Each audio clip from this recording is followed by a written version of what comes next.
Bueno, en el segmento pasado estábamos haciendo algunas comparaciones entre Brasil y México. Y en términos de comparaciones, pues la semana pasada surgió o conocimos una nueva encuesta de las que hace Transparencia Internacional cada determinado tiempo, en donde se señalan los índices de percepción respecto de la corrupción en diferentes países. Es decir, cómo los ciudadanos están percibiendo que va la corrupción, qué tanta corrupción hay o no hay, ha subido o bajado. Y desde luego son índices de percepción que hay que tomar con cuidado, pero sí reflejan de alguna manera un cierto nivel de corrupción que puede haber en distintos países. Entonces no es casualidad que, por ejemplo, en los países escandinavos esos índices llegan cercanos al 10%, que el 10 no existe, pero es donde no habría ninguna percepción sobre corrupción. Pero están en 9.3 esos países escandinavos. Y países que en general se puede considerar y determinar por otras vías que si hay mucha corrupción, sus índices de percepción pues están pues en 1.5, 2, 2.5.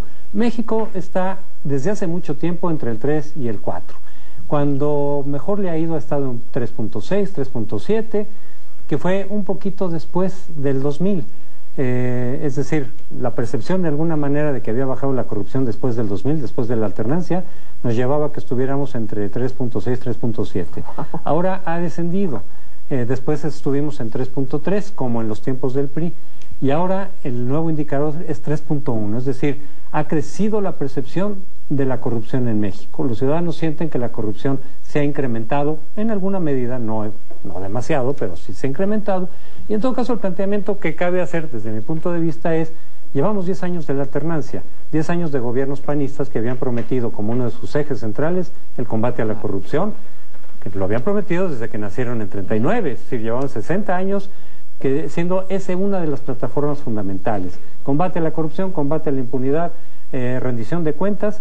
Y por otro lado también hay que decir que en materia de transparencia estamos viendo cómo el gobierno actual de origen panista está golpeando las capacidades y facultades del IFAI, que es un instituto precisamente que contribuye, que ayuda a que haya transparencia de los documentos, de lo que hace el gobierno, de los gastos, a solicitud de los ciudadanos, porque al final de cuentas se parte de que la información es nuestra, no del gobierno.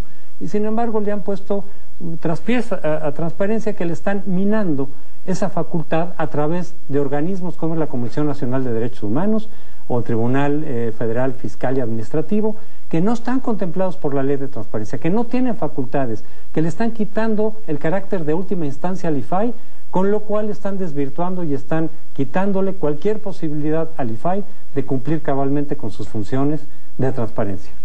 Todas las políticas de todos los países tienen su elemento de corrupción, ¿no? No hay ninguno, incluso esos escandinavos. Hay algunas novelas ahora que tienen que ver con Suecia, que están muy de moda, y su policía. Buenísimo. Y ahí se ve que también hay elementos de corrupción.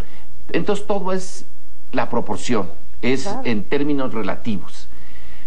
Aquí, como en la antigua Unión Soviética, cambiamos un sistema político duro, allá totalitario, aquí autoritario, por uno democrático, y en los dos casos ha sido un desastre en materia de corrupción. La Rusia de hoy está llena de corrupción, el México de hoy está lleno de corrupción. Son dos ejemplos de la dificultad de transformar la parte honda de un país. El cambio político casi parece superficial, porque diantre no hay forma de llegar al meollo. ¿Cuánto tiempo tenemos nosotros? Por alguna razón, preparándome para mis clases, leía yo algo sobre el México de los de la primera mitad del siglo XIX, y Santana ahí. Santana, que viene de una familia muy humilde, cuando es presidente tiene propiedades por alrededor de 200,000 hectáreas en Veracruz, que no es mala cosa, y sus ganados, pues como 45,000 cabezas de ganado, que tampoco estaba nada mal dado la época. La corrupción está ahí casi desde que nacimos como país independiente, desde la colonia, y no nos la podemos quitar, pero como Rusia.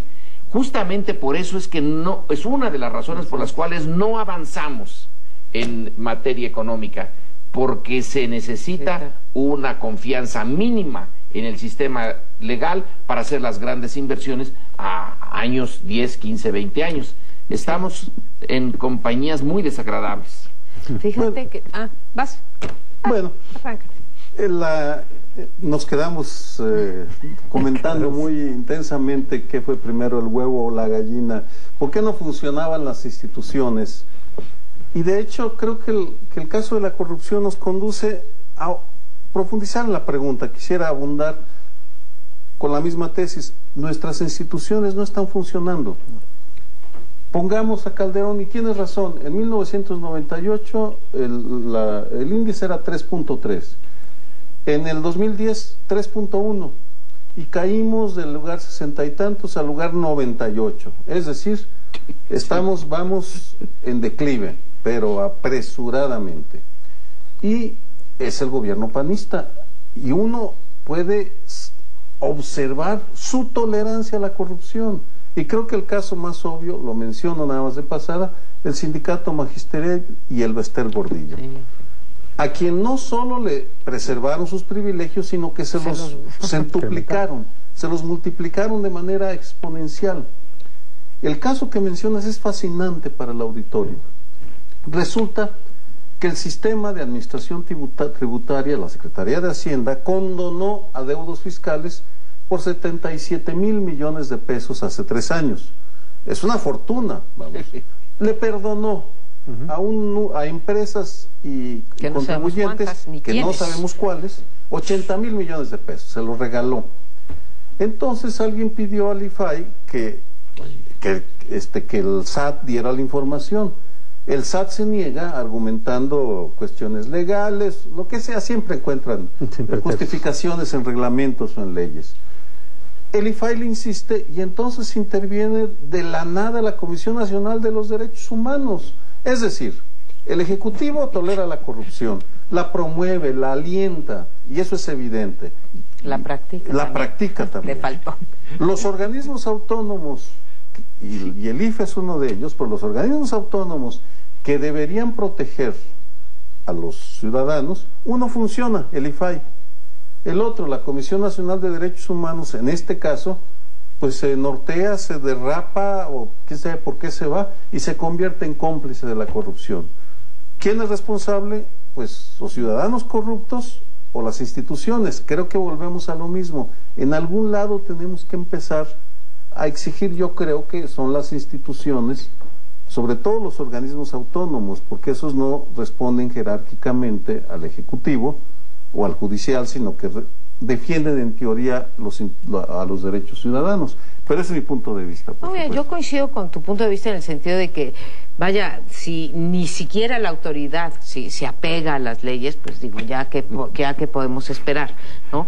Pero de la misma manera que hablábamos en el primer bloque, ¿sí?, de la lucha contra el crimen organizado, que es una forma de corrupción finalmente, bueno, si hablamos de la corrupción en general, pues tenemos que ver las dos partes. Sí, tenemos autoridades muy corruptas y tenemos ciudadanos muy corruptos, que alentamos, practicamos y toleramos la corrupción. Entonces, mi único punto, mi único litigio contigo es eso, es que es por los dos lados, ¿no?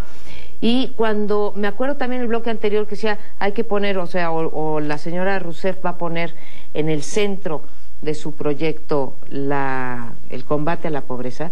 Yo creo que en México sí deberíamos de poner en el centro el combate a la corrupción, porque vaya que si nos decepcionamos con 10 años de alternancia, hemos escuchado, vaya, cuántas veces cualquiera de nosotros habremos estado en alguna mesa en donde los propios paristas dicen, no, ya probaron 71 años los priistas, ahora nos toca a nosotros, ¿no? Esa es la actitud mucho de, no voy a hablar de genética ni mucho menos, ni siquiera de idiosincrasia, pero es la actitud que hemos visto en los partidos políticos. Decía José Antonio, bueno, desde 1939 la bandera del PAN fue la bandera de la, ¿cómo decía el fundador? Medianía, la honesta medianía o algo así. Pero pareciera ser que cuando llegan al poder, ¿sí?, viene el otro dicho, ¿sí? En arca abierta el justo peca. Y entonces se encontraron el arcón de las finanzas públicas, ¿sí? Y lo sabroso que es tener un reparto de puestos, un reparto de dinero y cero fiscalización que, bueno, pues se mimetizaron con el PRI y con la corrupción que existía antes en el PRI. Y digo poner en el centro porque, en efecto, también como decía Lorenzo, la corrupción impide el crecimiento porque impide la inversión y entonces impide la creación de empleos y entonces impide la ampliación del mercado interno. Y si nos vamos a otras cosas, ocurre lo mismo. Bueno, esto da para mucho más. Seguramente volveremos sobre el tema porque la corrupción no se va a acabar pronto, desafortunadamente, pero por lo pronto nos vamos al siguiente segmento. Los esperamos.